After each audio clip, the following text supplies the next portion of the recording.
This is the ClosersKlub podcast. We really strive to share stories that allow folks to know what's possible when you're willing to work hard, when you're willing to kind of put yourself out there, and instead of staying on the sidelines thinking about it, you're getting out there doing it. Yes. And you're one of those folks I know, Jim. I've known you for a little bit now, man. You get after it. You know what I mean? I try to. Absolutely, man. Now you're doing it, and I really respect your hustle. Respect the work you've done, and I really appreciate you giving us this opportunity to share your story. Well, and thank you for the financing. Absolutely, man. Always, man. It's my pleasure. You make it easy. You make it easy. Cool.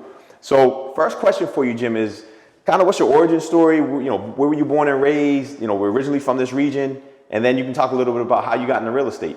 Yeah, I'm originally from Connecticut. Been here in the Boston area since 1988. And a proud graduate of Northeastern University. Love it. Yeah. You're the second Northeastern grad on the show, man. I don't know if you know Dexter Jenkins. But know the name. Okay, gotcha. He's another guy in the real estate space, but another Northeastern grad. He actually went to Northeastern on a basketball scholarship. Nice. Yep. Did you play sports? A little bit. Up? Okay. Yeah. Cool. What sport? Football. Love it, man. Yeah. Good stuff. I know we talked a little bit about it, and one of the reasons I bring that up is I feel athletes definitely just have a different level of discipline and commitment to the process, man. Just because when you're training in sports, you have to find a way to keep pushing through adversity. And same thing goes in life and business. Yes. Got to get knocked down, you got to get back up. That's right. And that's what it teaches you. Cool, man. Yeah. So how'd you go from Northeastern, coming here to Boston, and getting into the real estate space at this high level, Jim? Did you just jump right into luxury flips? Did you start with traditional fix and flips? Like, what was kind of your journey? Well, honestly, I was in corporate doing human resources. And one day we all got laid off.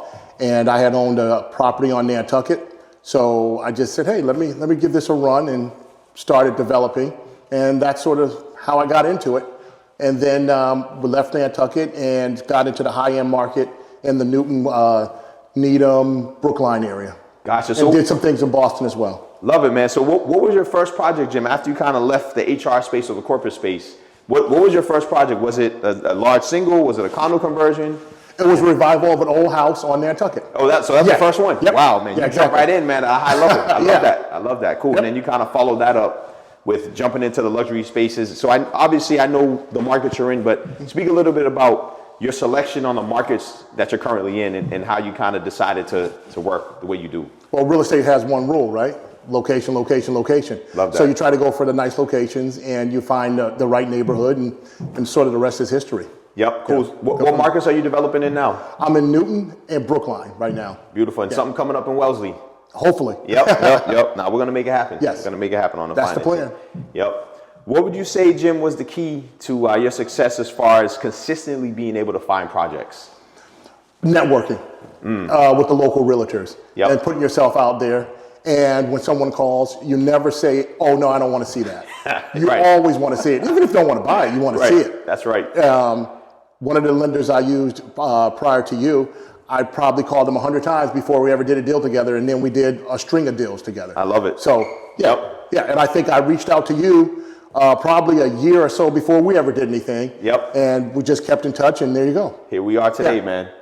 Fantastic. So again, it's networking. So I've really gotten a lot of opportunities by going to see things that didn't work out, but other things did work out. That's right, man. No, and that's one of the things about this region, Jim. There's so many different people in these markets that have their finger on the pulse of what's going on. Right. And the key is for us as developers and folks who are in the spaces, lenders, whoever, is building relationships with those folks. And that's the key. You hit it. You build relationships by showing up, consistently communicating, and just following up with them. Yeah, and I can't stress enough, if you want to get into this business, find a good local contact, and then find someone that's been in the business that's willing to mentor you. I had a great guy, former building inspector for the city of Boston, a personal friend of mine, Anthony Belanti, and I probably still call him 30 or 40 times a day. But he knows everything. Yeah, he loves you. He always knows says, everything. I love Jimmy. Yep. So but he's been a great resource, and we've done some things together, and looking forward to doing more things together. No, that's awesome, man. So tell us a little bit about this project, Jim. So did you find this through your network, through a realtor? Well, actually, what happened was I did some work here originally for the original owner. Then he and the lender had a parting of ways. The lender called me and said, do you want to take the project over? And I did, and then I reached out to you to refinance that lender. Cool, man. So this one came through your lender? Yes, exactly. Yep. Another Again, good pathway. exactly. Yep. The power of networking. Yes. Cool. So this one came through the lender, and then we financed it. So that's how it was funded. Yep. Through Exactly. our hard money program. Excellent. What would you say were the keys to success to manage this project, Jim, efficiently? Hire the right people.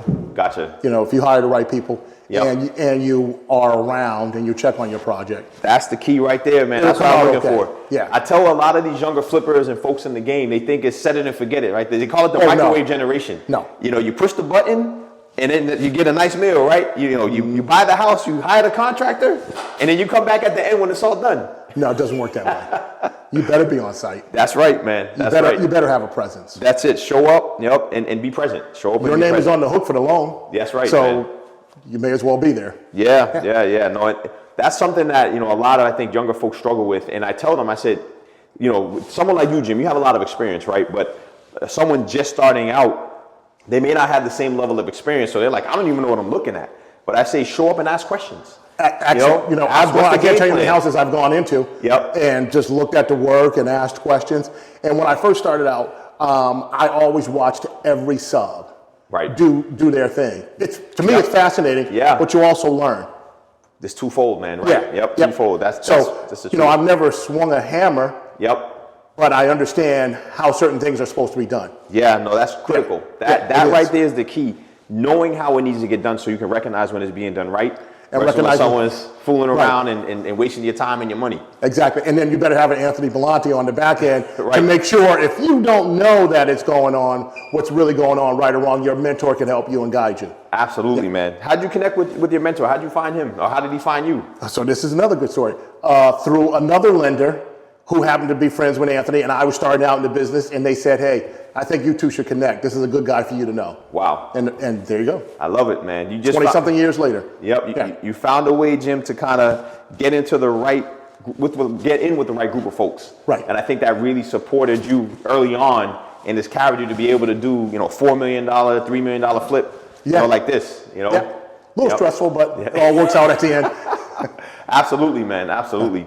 So, Jim, what would you say, coming up, you wish you had known that you know now? If you could speak to your younger self, what would you tell your younger self kind of getting into this business, that something that you may not have realized at the time? Be patient. Yeah. Yep. And source the right deals. Gotcha. Yep. And you don't know it all. Everyone young thinks they know everything, and you don't know anything. Yep. And I was no different. Yep. But you got to really rely on, your mentor and other people that really do know a lot more than what you do. Gotcha. It's valuable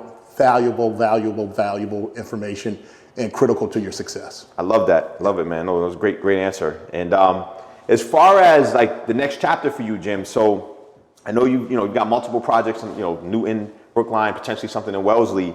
Long term, what's your bigger picture goal for your business? Is it to continue to get to bigger and better projects? Is it to do similar projects to what you're doing now? Speak a little bit about kind of your vision. Yeah, I would like to continue to do the projects that I'm doing now and hopefully get into the custom market where someone hires you to do a custom from soup to nuts. That would be nice. Gotcha. Yeah, no, that's great. So spec houses and kind of everything's pre-sold, and it's a matter of just leveraging your skills to bring their vision to life. Exactly. I love that. I love that, man.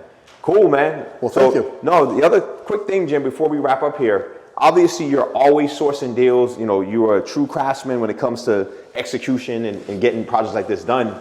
Part of what I like to do is give you an opportunity to speak on how people can be of value to you. And so what types of opportunities, if folks who are watching, what types of opportunities would you be interested in learning more about as far as deals or projects or areas? Just speak a little bit about if you have a major renovation, or if you're looking to exit a property and perhaps you want to see something being built there, that's what I'm into. Excellent. How can people connect with you?